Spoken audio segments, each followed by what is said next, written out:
Welcome to this week's edition of Flashback Friday, your opportunity to get some good review by listening to episodes from the past that Jason has handpicked to help you today in the present and propel you into the future. Enjoy. Welcome to the Holistic Survival Show with Jason Hartman. The economic storm brewing around the world is set to spill into all aspects of our lives. Are you prepared? Where are you going to turn for the critical life skills necessary to survive and prosper? The Holistic Survival Show is your family's insurance for a better life. Jason will teach you to think independently, to understand threats, and how to create the ultimate action plan. Sudden change or worst case scenario, you'll be ready. Welcome to Holistic Survival, your key resource for protecting the people, places, and profits you care about in uncertain times. Ladies and gentlemen, your host, Jason Hartman. Welcome to the Holistic Survival Show. This is your host, Jason Hartman, where we talk about protecting the people, places, and profits you care about in these uncertain times. We have a great interview for you today, and we will be back with that in less than 60 seconds on the Holistic Survival Show. And by the way, be sure to visit our website at holisticsurvival.com. You can subscribe to our blog, which is totally free, has loads of great information, and there's just a lot of good content for you on the site. So make sure you take advantage of that at holisticsurvival.com. We'll be right back.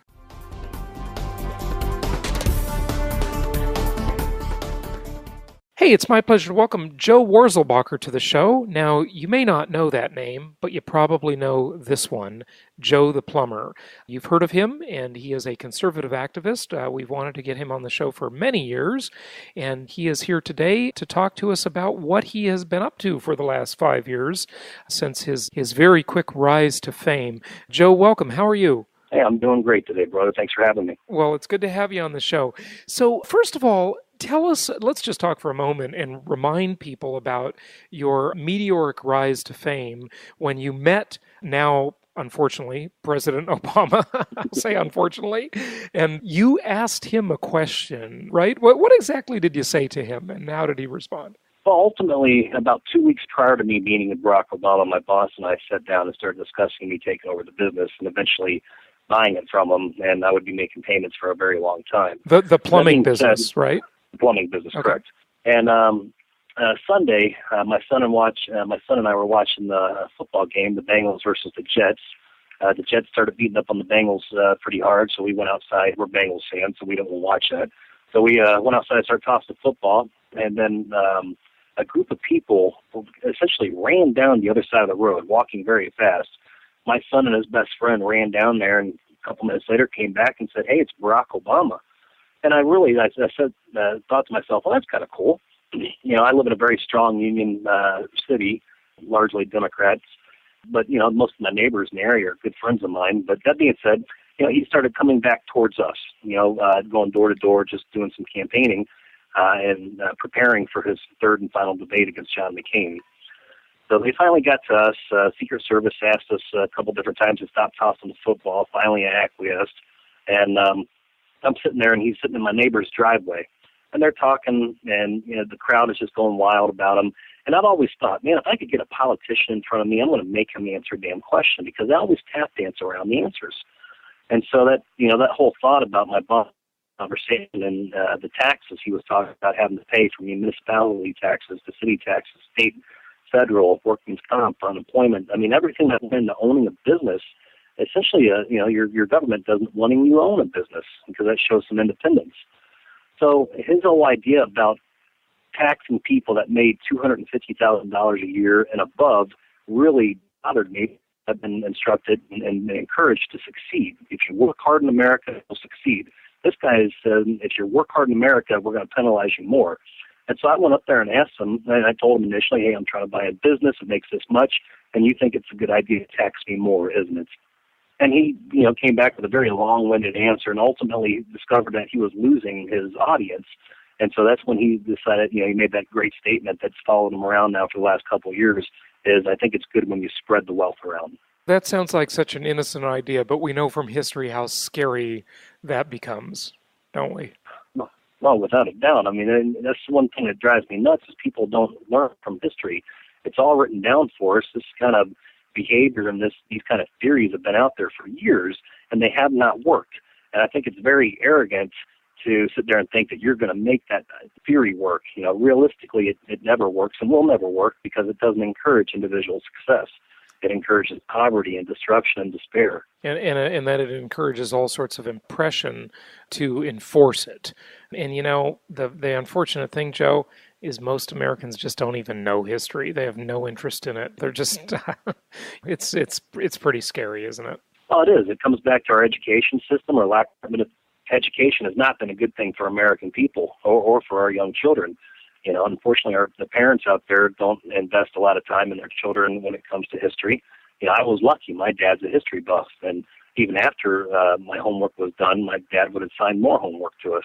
I was the only third grader reading the local newspaper every day for an hour a day.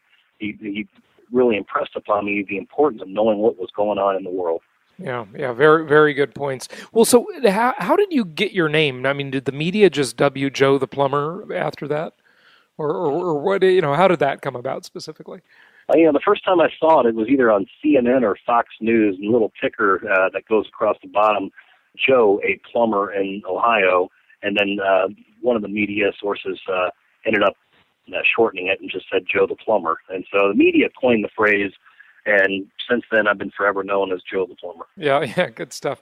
Tell us what you've been up to the past 5 years.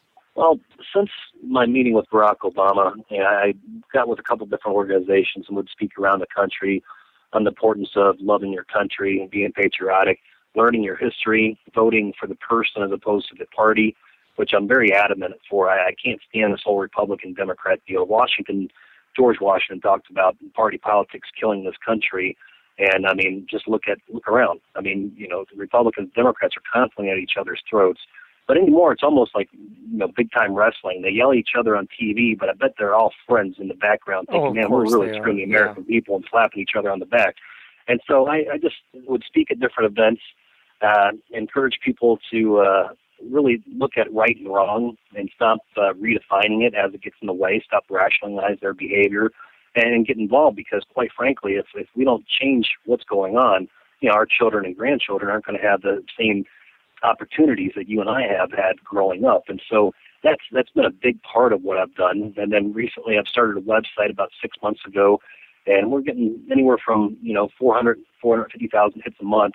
And I got citizen writers, everyday people writing articles talking about right and wrong, and it seems to really hit a good crease, if you will. A lot of people are signing on and reading it and enjoying it and sharing on Facebook and Twitter. So that's been going well. A couple years ago, some friends and I got together and we started a veterans organization up in Alaska where we take veterans hunting and fishing and helicopter rides, and we really do a lot of great things with veterans. It's called outdoor recreational therapy.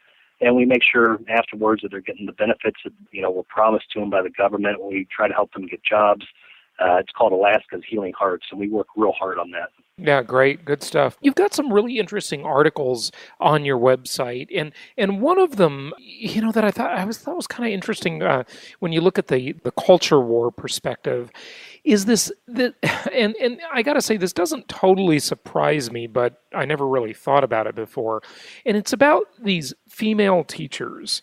And this article is your child's teacher available for companionship? in quotes. Tell us about that one, and I want to talk to you about these female teachers, because this has been somewhat surprising in the news the last several years. And I don't know if it's just anecdotal, or I've just happened to notice it, or it happened all the time but was just never really reported before, or what. But the sexuality that has come into the classroom, very literally in some cases. These two articles are about different things, but I'd like to kind of address both of them if we could. Well, that information we get from eagnews.com, which is a great source of what's going on in the education system from state to state. They tell you what the school boards are doing, what the unions are doing or not doing, and what some teachers are doing that are great, and unfortunately, what a lot of your other teachers are doing aren't so great, especially your tenured teachers. But ultimately, this article is just sharing with the background of some of these teachers. And, does it come into the classroom? A lot of these teachers are signed up on some of these websites who, get men to take care of them for obviously sexual relations on the backside. And, ethically, morally, is that something that's going to be allowed or accepted? And you want your children being taught by women like this that are going out and have no kind of really moral compass when it comes to doing what's right and wrong. And now your children are being one way or another influenced by this. And that's the argument that's being made here. I don't know a lot of teachers, but there's been news stories out there that teachers were stripping and they've lost their jobs, or a teacher, years ago started in the softcore porn and she lost her job. Now it's becoming pretty, I don't want to say commonplace, but at the same time, it is happening out there. And, where's the responsibility lie as far as with the parents, the school board, and is this just something that's acceptable? Is it something that they can do in their own private time and we don't worry about it when they come into the classroom? I mean, there's some serious questions to be asked here. Yeah, there are. And how would you even know about it or regulate it anyway? I don't know. That just seems like a real difficult situation. I mean, because a lot of this stuff happens behind the scenes anyway. I mean, really what we're talking about is a form of prostitution. It's not on the street corner type of thing, but it's kind of part of the business deal, if you will, of a relationship. And it's a sad thing. But the only way you would know about this is if someone happens to see it advertised on a website. But if it just happened between two people that met and know each other, you'd never know. There'd be no way to know. Oh, exactly. And you have to be careful. You use the word regulate. Yeah, I know. And that I'm scared to death of anything more. God, no more regulations, please. But exactly. No, I think this, comes down to community. If a teacher is outed for doing something like that, then I think it becomes as far as the school board's responsibility, or the teachers and the parents in that community on what they want to do. Do I think the government needs to intercede? Absolutely not. But I do think it's important that if it comes to light, that it's handled in a manner that is going to be best for the children ultimately, not for the school board, not for the teachers, but for the children. If it becomes an issue, then it needs to be addressed. But at the same time, I think it's important to know that it is happening, that it is going on out there, and that's why EAG News and JoeForAmerica.com has brought it out, so that people do know it's happening. Yeah, good stuff. It's good that you did that. And then tell us about the other article real quickly. We're not going to talk all about teachers and this stuff, but I just wanted to touch on these two issues because they're kind of unusual and they're not much talked about. But you've got the other article about sexual favors from teachers. Tell us about that one. Oh, well, again, we got that from EAG News, and this one teacher was caught giving sexual favors to students in high school. If you do well in the baseball game that you're playing for our school, we'll have sex in my car, or I'll provide this kind of sexual favor to you. And thank God she was caught. A lot of guys out there will sit there and go, "Well, gosh, I wish I had a teacher like that." Yeah. But they're missing the point, though. Yeah. Because when girls are molested by older men, everybody gets in a rage and they think it's disgusting and they can't stand it. But when it happens the other way around, it kind of gets swept underneath the rug a little bit, and they don't see it as being as dangerous or detrimental to that male child.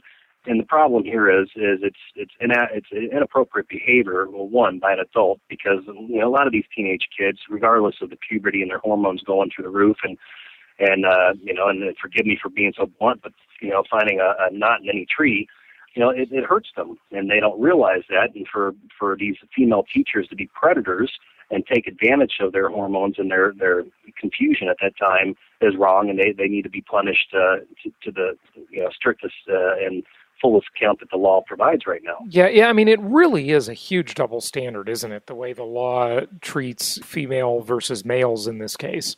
No one expects it from a female. It's only expected from a male to be the predatory side of the equation, right? Well, exactly. And I think if they make an example of these teachers, these female teachers that are doing it, hopefully that'll help keep it down. I mean, I don't think it'll ever keep it from always happening.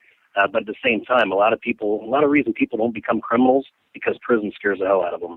And I think it's a good deterrent. And I think we need to really really use it, especially in cases like that. I mean, taking advantage of children, male or female, is just disgusting, and it needs to be stopped. Yeah, absolutely, absolutely. I'd like to ask you about taxes and regulation. You know, we can talk about your gun activism, gun right activism, whatever you'd like to talk about, really. There's so many divergent topics. Well, I ran for Congress, and my platform really was about, bringing prosperity back to this country, back to America. And the way that we did it was with less regulations and less taxes. You know, historically it's been proven that it works. But the problem with less regulations and less taxes comes less control by the government, and that's less control by the Republican Party and the Democrat Party, and that's why you don't see it happening. You know, Republicans talk about a smaller government and less taxes, but they never make it happen. If you look at Paul Ryan's rebuttal to Obamacare at one point in time, it still grew government, his budget.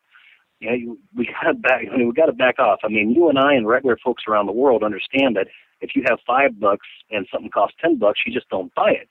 But when it comes to the federal government, they have some kind of funky math that they think they can buy it and keep buying it and putting ourselves in debt. And then the regulations, how they kill small business. And really, small business has been the backbone of this country forever and a day, and yet everything that they do kills it. I mean, from agriculture to a born-on date for your meats, that way you know where it comes from. That puts extra money and time on our smaller farmers and livestock producers. Now, some of your bigger ones that have lobbyists that can go to bat for them, you know, they're going to be okay, but your small businesses are getting muscled out left and right, and that's due through regulation. You know, our energy prices are regulated, and again, they hurt the individual and the business. Your large businesses are going to be able to get away with it because they're the ones spending the millions and millions of dollars lobbying the congressmen and senators and presidents to give them the loopholes. And the Republicans and Democrats both won't get rid of the loopholes. Yeah, that's. I'm so glad you brought that up, Joe, because what I think we have now, led by Obama, is a socio-fascist government, where it's kind of like this two-pronged approach. I mean, of course, it's more than two prongs, but the big two prongs would be these. It would be on one side, let's increase the socialism component and buy votes and pay people off for voting for largely Democrats, but Republicans do it too. It's just more so with the Dems. And then, so that's the one side of it. And then on the other side of it, you have the government, quote, in bed, unquote, with these large corporations.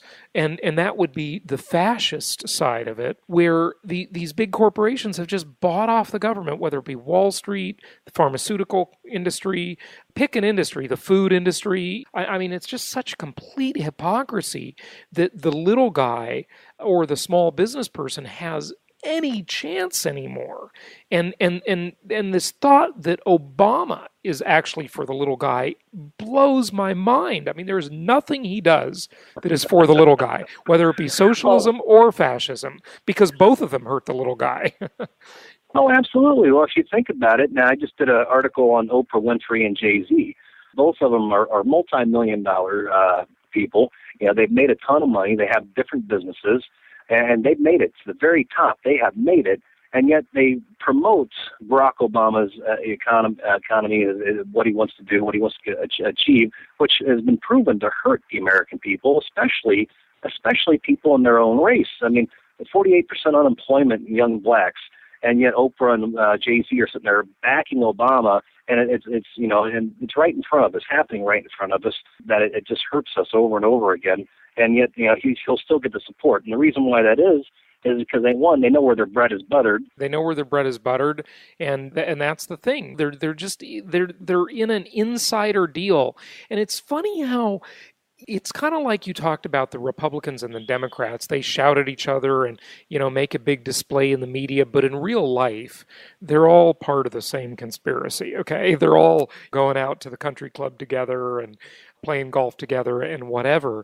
And this is the same thing with big business of any type. And they go on the news and you hear them say, well, we don't want all these government regulations. They're impeding our business. Oh, that's a load of crap, because the reality is these regulations help them maintain their monopolies. They keep new entrants out of their market. I mean, Joe, do you think you and I could start a pharmaceutical company tomorrow? No. No way. I mean, you would easily spend millions of dollars to take any drug to market. The FDA puts all these rules into effect. Ostensibly, it's for our own good, right? We don't want people making claims, this and that. And yeah, I mean, Well, to a degree. I mean, you can yeah. even take that back to the EPA. I mean, anymore, I think that should really, honestly, except for maybe nuclear at the most, before it be a state issue. I mean, you realize how many Aaron Brockovich types are out there now watching these businesses, making sure they're doing the right thing. The government essentially, EPA especially, one, they're an unelected body that have control of the American people. That is unconstitutional. That is something that we need to get away from, because these people make up work just to keep their jobs and get paid by the American taxpayer. At the same time, they're hindering and choking and killing the American system. And so, there's no oversight by the American people. We need to bring that back down to a state level. A lot of the things that the federal government has taken over needs to be taken back to the state level. And in fact, I mentioned that in a couple articles I wrote, it's not Washington, D.C., it's not, the United States of Washington, D.C. The United States of America and the government was created by the states. The states need to take a lot of that power back. And, we need to, Ohio, for example, where I live, they need to guard their own and protect their own and defend their own and make sure what we're doing in the state is right, not the federal government. Yeah, no question about it. What do you think we have to look forward to, whether it be good or bad? In so many ways, the future looks bright, and in so many other ways, the future looks really bleak. We've got this huge debt hanging over our heads. Do you think we have inflation coming our way? What do you look forward to in 2016, et cetera, et cetera? Well, I'm not an economist. I don't pretend to be anything other than what I am, and it's a simple guy who works hard and tries to keep a little bit of what I earned. But as I travel the country and see what's going on from day to day and hearing the stories of the hardship and heartache of our neighbors and friends, no, I don't see, as far as the recession, I don't really see that, they say that we're out of it, but most people aren't experiencing that. As you print money, you make it weaker. It's one of the reasons why gas is still expensive. I mean, years ago, back in the early 80s, mid-80s, if you will, what was it? A barrel of oil was about $35.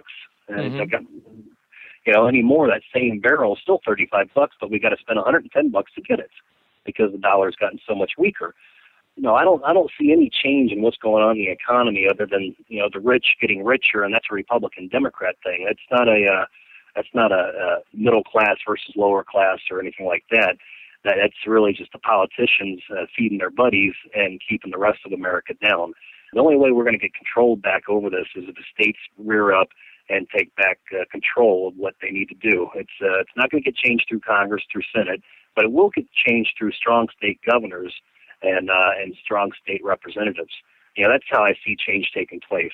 Without that, my advice to most people is keep working hard, save well, live below your means, and make sure you're ready for whatever may come your way. Well, speaking of being ready for whatever comes people's way, tell us about this the zombie apocalypse survival kit. And that's a funny it's a funny phrase, but actually the Center for Disease Control finally got some attention. That was a pretty good marketing ploy actually on their part. You don't usually see that out of a government agency, but to get people to pay attention to some of these concerns, about disease. But what is this survival kit?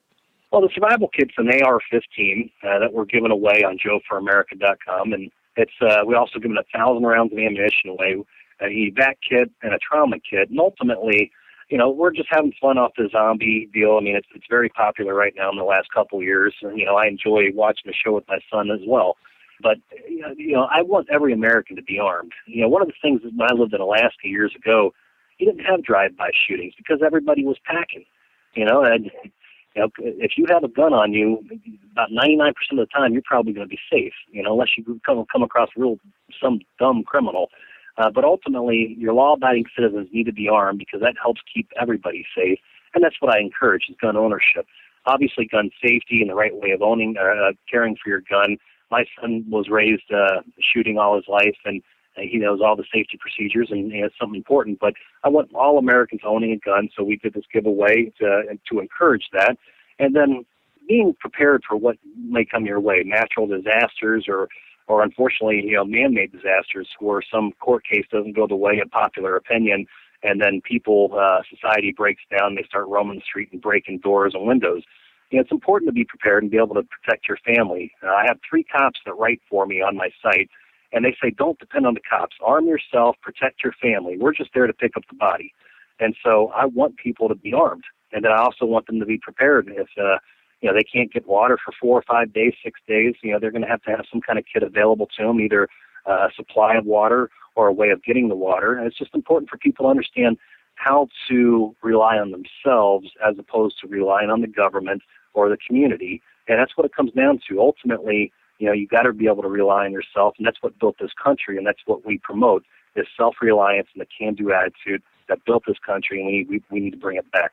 Yeah, well, I couldn't agree more. They say an armed society is a polite society, and that doesn't mean we have to live in the Wild West, but when that question mark is out there in a criminal's mind, might this guy have a gun on him? They're going to look for another victim, and that's the great equalizer. It's funny that the left side of the political aisle is always shouting about equality, although all of their policies make massive inequality when you look at the big picture. But they're always shouting about equality, and guns are the ultimate equalizer. A little old lady with a small gun on her person walking down the street at night is equal, in essence, to a big strapping gangster that might assault her or rob her or something.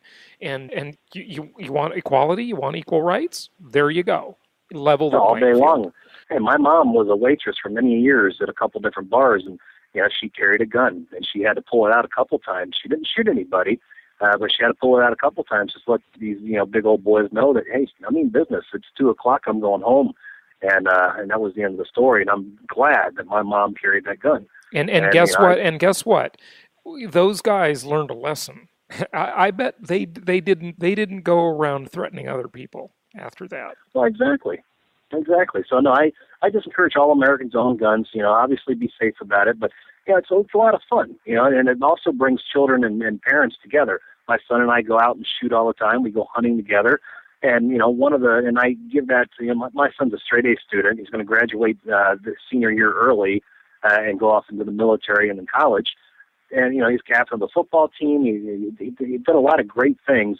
And I really give a lot of credit to the fact that him and I spent a lot of time together outdoors, doing things together, shooting together, fishing together. That kind of, lead by example. And that's one of the things that brought us together is a lot of outdoor activities. And, I'm very proud of the man that my son's becoming. Sure. Yeah. Good stuff. Well, hey, Joe, can we talk about maybe one more issue just quickly? And that is the issue of environmental regulation. And you've got an article talking about carbon dioxide, the gas of life, on your site. And what do you think is behind this whole global warming movement? I mean, certainly there are literally 1,000 arguments against that and issues you could take up. But it's funny how the left just makes so many leaps in logic with this kind of stuff. Yeah, but of course it's to regulate everybody, Well, exactly. And everything comes back to 2 things, money and power. With every law they pass, it comes back to money and power. For everything they try to take away from us, money and power. We're losing liberties left and right because of money and power. And it has nothing to do with solutions and making America a better place to live or making it to where Americans have more opportunities. Because if you look around, we have less and less opportunities every day. And, you said it yourself, a leap in logic. And that's what it comes down to. If you do your own independent research, which I really suggest, definitely look at the articles that I'm putting out because they're not opinionated. It's not slanted because I want to help Republicans out. I'm an outdoorsman. I want clean air. I want clean water. I want to be able to make sure when I shoot my deer, I can bring it home and eat it. So I'm the last person that wants the environment in any way, shape, or form to be bad. But at the same time, all these regulations that the EPA are putting out are hindering business growth. They're hindering individual liberty, and it all comes down to power. And really, that's all it is. And so with global warming, they've been unable to approve it all day long, and that comes back to regulations, comes back to taxes, comes back to money. So really, it all comes back down to money and power. Well, it's amazing. I mean, we breathe in mostly oxygen, we exhale mostly carbon dioxide, and that's what plants breathe in. So isn't that a good scenario? Yet they're saying too much CO2. At first, when I didn't understand the whole global warming issue years ago, I thought they were talking about carbon monoxide that comes out of your car. And I thought, well, that makes sense, but that's not what they're against. They're against carbon dioxide. So the natural conclusion of that is that people have to go. People are the scourge of the earth. People are the problem. So I guess we need some tyrannical dictator to decide which people get to stay and which people have to die, right? This really leads to an incredibly ugly conclusion. Well, if you look at the science of it, they talked about back in the I'm trying to recall all the information from this article, but ultimately, the level of carbon dioxide is parts per million is how they talk about it, and the CO2 concentration, if I remember correctly, is 400 parts per million, and it has increased in the last couple hundred years by 100 to 200 parts per million. Now, if we actually try to decrease it, actually that would hurt the environment. If we actually decreased it, if we actually did what they want to do, it would decrease, or it would actually hurt the environment more so because of everything that we got planted now. How the ecosystem is working. It's leveled off and balanced. And so, if we actually went with the liberal agenda that's not really backed by scientific proof, it would actually hurt our environment, and doing so, hurt people around the planet. Well, and the interesting thing, the bigger question we need to ask ourselves is, okay, let's say global warming is true. Let's even say it's man-made. So if we give them those 2 points, then the question we have to ask ourselves is it bad? Because, I mean, think about it. That would make so many more crops in the far northern and far southern climes arable. We could grow more food. It's just unbelievable. And then this whole concept of ocean levels rising. I guess the most of the ice is in the water already. Now, if nobody has ever had a glass of water with ice in it, and they just sat it on the table and didn't drink it, and they let the ice melt eventually, does the glass overflow? No, it doesn't. These are very simple, common sense equations you're making, but you talked about growing more food. Well, that would be a problem if we grew more food. I mean, right now they pay farmers not to grow food. If we grew more food, then the prices would drop, and that would create a problem economically worldwide. And then they don't want that. God forbid that we could get our food cheaper. Well, wait a sec. Are you being sarcastic when you say that, right? Yes. Okay. I'm being very sarcastic. Yeah, okay. All right. Go ahead. Yeah.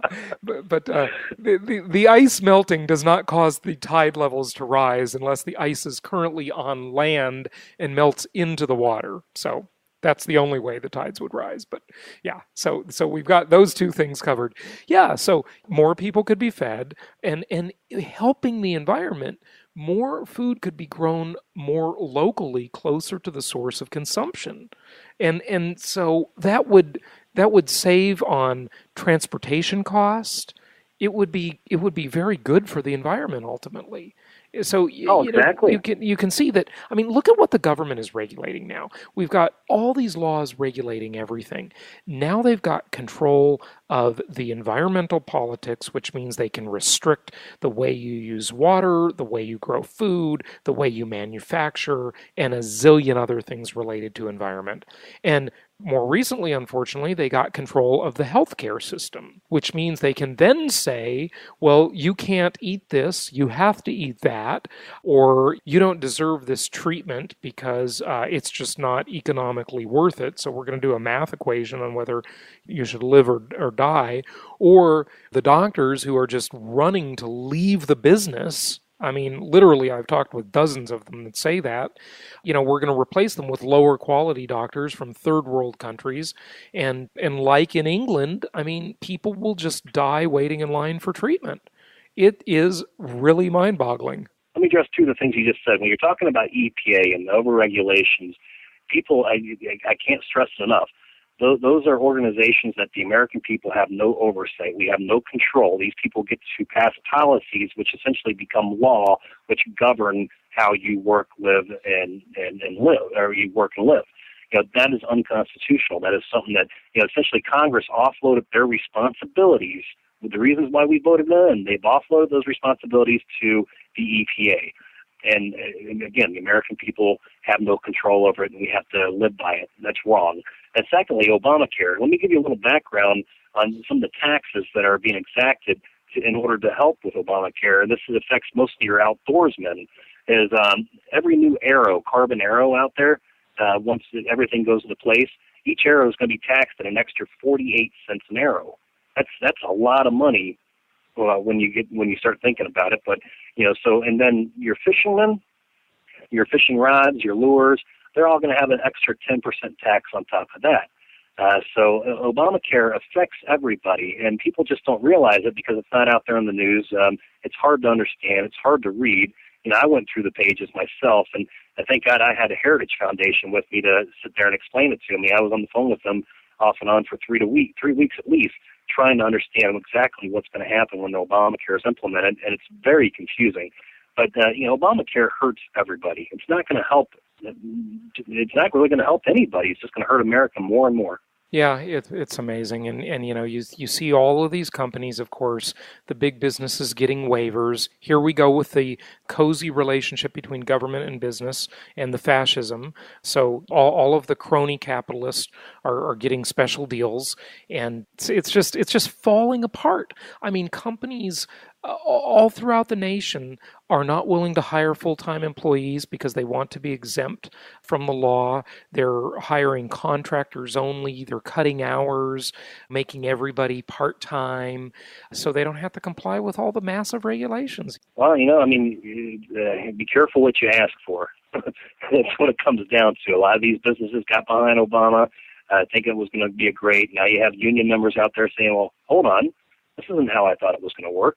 And so, if people don't have the proof in front of them now, I don't know if they'll ever understand it in the future. But this sweeping law called Obamacare is really going to be a detriment to the American people. It sure is. Let's just watch it play out, and we can all say, "See, I told you so," to the people who are the believers in it. And unfortunately, it's going to hurt us in the long run too. I tell you what, really, what it comes down to. I'll leave you with this, is it all comes down to right and wrong. And that's what my website's about. That's what I've been about all my life. I'm a very black and white individual, not a lot of gray in my life. And some people can live that way, some people can't. And I know it rubs a lot of people the wrong way. And hell, I don't care. If I offend you, it happens. But really, we got to stop redefining right and wrong as it gets in our way. Republicans and Democrats, neither party have a pigeonhole on doing what's right or what's wrong. It comes down to the individual and really what, if they're going to maintain their integrity, or if they're going to, unfortunately, like most people, bend when it gets tough. And so if people can start going back to right and wrong, and people know what it is. Innately, they know what it is. They just don't like living that way because it's hard damn work. That's what I told my son all his life. It's hard work doing what's right, but in the end, it does pay off. In the end, it will pay off. And we got to get back to that kind of thinking. Yeah, I agree. Well, the website is joeforamerica.com, and that 4 is F-O-R spelled out, joeforamerica.com. And the tagline, as you alluded to, Joe, it's not about right and left, it's about right and wrong. Joe the Plumber, it was fantastic having you on the show today, and keep up the good work. Hey, thank you very much, brother. Really enjoyed it. What's great about the shows you'll find on jasonhartman.com is that if you want to learn about some cool new investor software, there's a show for that. If you want to learn why Rome fell, Hitler rose, and Enron failed, there's a show for that. If you want to know about property evaluation technology on the iPhone, there's a show for that. And if you'd like to know how to make millions with mobile homes, there's even a show for that. Yep, there's a show for just about anything. Only from jasonhartman.com. Or type in Jason Hartman in the iTunes store.